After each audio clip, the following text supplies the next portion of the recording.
Arestado ang tinaguriang rank number 1 most wanted person sa lungsod ng Cavite matapos ang matagumpay na operasyon ng mga tauhan ng Mendez Municipal Police Station sa Barangay Bayan Luma 4, Imus City, Cavite.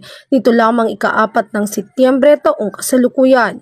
Kinilala ang suspect na si alias Jobet, residente ng Barangay Sapotipor, Bacoor City, Cavite.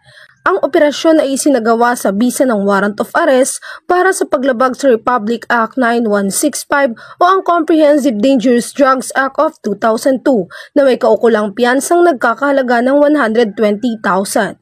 Matapos ang pagka-aresto, isinilalim sa medical na eksaminasyon ang suspect sa Amiga District Hospital at kasalukuyang nakakulong sa custodial facility ng Mendez Municipal Police Station para sa tamang proseso at disposisyon.